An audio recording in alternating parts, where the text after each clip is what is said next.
तो मूवी की शुरुआत में हम एक आदमी को देखते हैं जो कि अपनी बेटी की उम्र की लड़की के साथ इंटीमेट हो रहा होता है और वो लड़की भी पूरे सपोर्ट के साथ उस आदमी से मज़े ले रही होती है। लेकिन ये दोनों एक दूसरे से मिले कैसे, उसके लिए कुछ दिन पीछे चलते हैं।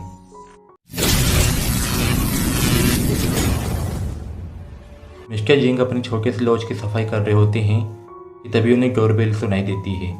जब वह दरवाज़ा खोलते हैं तो सामने उनकी बेटी योंजी दिखाई देती है, जो कि अपने समर वेकेशन में अपने डैड के घर आई थी। और अगर बात करें योंजी की मोम की, तो योंजी ने उसे अपने बचपन में ही खो दिया था। फिर वो ब्रेकफास्ट करते हैं, जहाँ योंजी मिस्टर योंग को अपनी एक फ्रेंड शियोंग के बारे में बताती है। वो बताती है कि शियोंग एक राइटर है जो कि अपनी नॉवल लिखने के लिए हमारे साथ एक घर पर रहना चाहती है। पहले तो मिस्टर जिंग नहीं मानते, पर बेटी के सामने उनकी एक नहीं चलती और वो मान जाते हैं। योंजी भी सियोंग को ये खबर देने के लिए ब्रेकफास्ट आधा छोड़कर उसे कॉल करने के लिए चली जाती है। मिस्टर जिंग सियोंग के लिए एक कमरे की साफ सफाई करने लग जाते हैं। तभी उन्हें ड्रॉर पर उनकी वाइफ की एक तस्वीर मिलती है, जिसे देख के वो इमोशनल हो जाते हैं। फिर उन्हें योंजी की आवाज़ आती है कि शियोंग आ गई है। फिर वो जब उसे मिलने के लिए जाते हैं तो उसे देख के शॉक्ड हो जाते हैं, क्योंकि शियोंग बिल्कुल उनकी वाइफ की तरह दिखती है। फिर ये लोग डिनर करते हैं और साथ में बियर भी पीते हैं।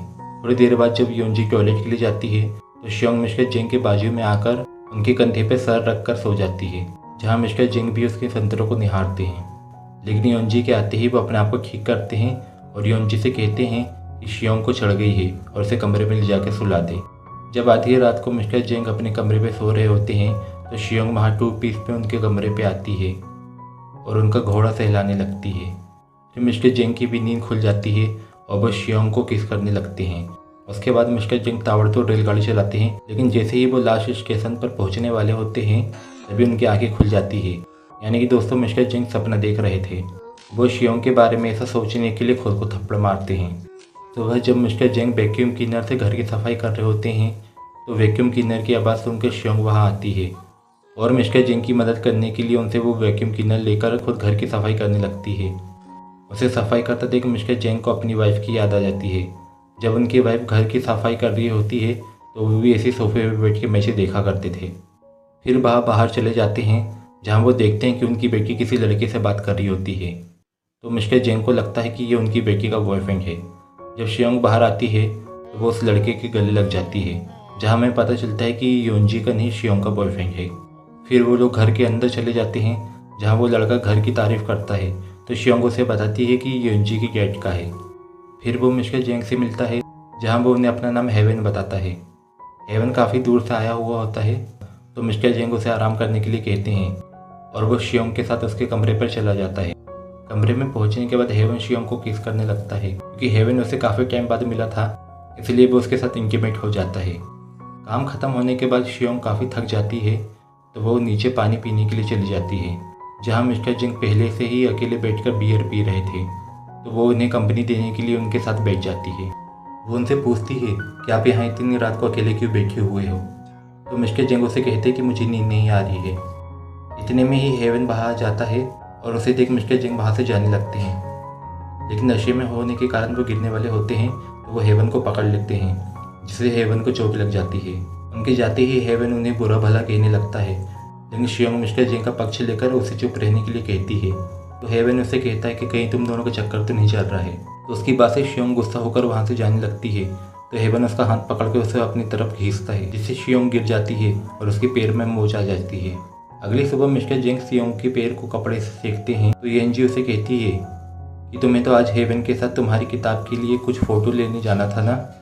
शियोंग उससे कहती है कि उसके पैर पे चोट लगी है, जिस कारण वो चल नहीं सकती। तो मिस्टर जिंग कहते हैं कि हेवन के साथ वो ही चले जाए, तो योंजी भी हेवन के साथ चली जाती है।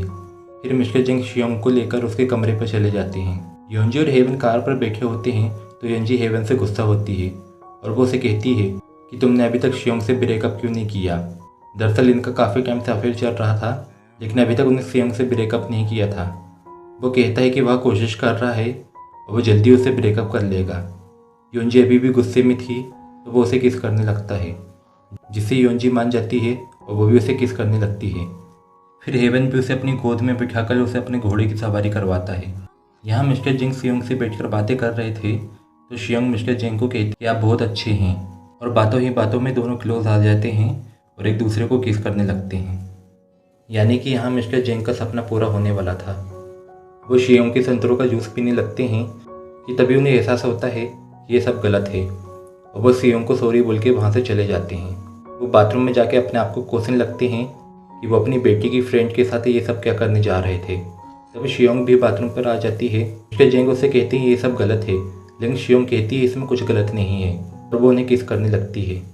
अब मिस्टर जेंग ने एक बार तो अपने आप को कंट्रोल कर लिया था, लेकिन अब उनसे कंट्रोल नहीं होता और वो भूल जाते हैं कि वो उनकी बेटी की फ्रेंड है और उसके साथ ताबड़तोड़ घपाघप करते हैं। फिर जब योंजी और हेवन भी अपना काम करके घर आते हैं तो योंजी उसके गैग को शियोंग को आवाज़ लगाती है। फिर उसे बाथरूम से कुछ आवाज़ें आती है तो वो उसे खोलने की कोशिश करती है, लेकिन तभी बाथरूम से शियोंग निकलती है और उसके गैग अपने कमरे से निकलते हैं और ऐसा रिएक्ट करते हैं जैसे अभी वो सो के उठे हैं। लेकिन योंजी को उन पर थोड़ा सा तो शक हो जाता है। अब हम देखते हैं कि हेवन वापस जा रहा है और शियोंग से गले मिलता है और कहता है वो उसे लेने के लिए जल्दी वापस आएगा। लेकिन शियोंग उससे चिड़ी हुई थी और उससे कुछ ठीक तरह से बात नहीं करती है, तो वो योंजी और उसके गेट को बाय बोल के चला जाता है। कुछ देर बाद जब तीनों मिलकर खाना खा रहे होते हैं तो शियोंग केबल के नीचे से मिस्टर जेंग के घोड़े को अपने पैर से हिलाने लगती है। योंजी को भी थोड़ा सा डाउट होता है और वो खाना छोड़कर वहाँ से चली जाती है। वो सीधे शियोंग के कमरे में जाकर उसका लैपटॉप ऑन करती है और वो कहानी पढ़ने लगती है जो कि शियोंग यहाँ रहकर लिख रही थी। कहानी पढ़ के उसका शक यकीन भी बदल जाता है, क्योंकि उसकी लिखी कहानी भी कुछ ऐसी ही थी जिसमें एक लड़की अपने फ्रेंड के गेट के साथ इंटीमेट हो जाती है। और अगले दिन शियोंग किचन पर मिस्टर जेंग के शोल्डर पर मसाज कर रही होती है, लेकिन योंजी को देखकर वो पीछे हो जाती है। योंजी उसके गेट को कहती है कि वो एक मीटिंग के लिए शहर से बाहर जा रही है, जिस वजह से वो कल घर आएगी। तो मिस्टर जेंग कहते हैं कि तुम्हें पैसे तो नहीं चाहिए, तो वो नहीं बोल के वहाँ से चली जाती है। उसके जाते ही शियोंग फिर से मिस्टर जेंग को मसाज देने लगती है, जिसे योंजी छुप के देख लेती है। फिर वो घर से बाहर चली जाती है, लेकिन रात होने पर वो घर वापस आ जाती है। दरअसल वो कहीं गई ही नहीं, वो तो बस देखना चाहती थी कि दोनों घर पर अकेले रह के करते क्या हैं। जहाँ वो दोनों मस्त अपने काम पर लगे हुए होते हैं, पर घर पे कोई ना होने की वजह से वो दोनों दरवाजा बंद करना भूल जाते हैं, जिससे योंजी अंदर आ जाती है और उन्हें रंगे हाथ पकड़ लेती है। मिस्टर जेंग योंजी को समझाने की कोशिश करने लगते हैं, लेकिन योंजी शियोंग के साथ हाथापाई पर उतर आई। उसे लगता था कि शियोंग ने उसके पिता का अकेलेपन का फ़ायदा उठाया है, लेकिन शियोंग उससे कहती कि फ़ायदा उसने उसकी दोस्ती का उठाया है। हम पास्ट का सीन देखते हैं जिसमें शियोंग को पता लग गया था कि हेवन और योंजी का अफेयर चल रहा है। इसे जब हेवन वहाँ से जा रहा था तो शियोंग उससे चिड़ी हुई थी। ये जानकर योंजी को एक बहुत बड़ा झटका लगता है और उसी का बदला लेने के लिए शियोंग ने उसके गेट के साथ संबंध बनाए। अब शियोंग योंजी का गला दबाने लगती है और मिस्टर जेंग दुविधा में थे कि वो किसको बचाएं। वो बिना कुछ सोचे एक पोर्ट से शियोंग के सर पर हमला कर देते हैं, जिससे शियोंग की मौत हो जाती है। अब एंड में देखते हैं जहाँ ये दोनों कभी एक दूसरे का साथ न छोड़ने का वादा करते हैं, लेकिन इन दोनों की गलती की वजह से आज एक की जान चली गई और ये मूवी यहीं ख़त्म हो जाती है। दोस्तों, अगर आपको ये वीडियो अच्छी लगी हो तो वीडियो को लाइक करें और चैनल को सब्सक्राइब नहीं किया है तो वो लाल वाला बटन दबा के चैनल को भी सब्सक्राइब कर लो। मैं मिलूंगा आपसे एक अगली वीडियो में किसी और मूवी के एक्सप्लेन के साथ। तब तक के लिए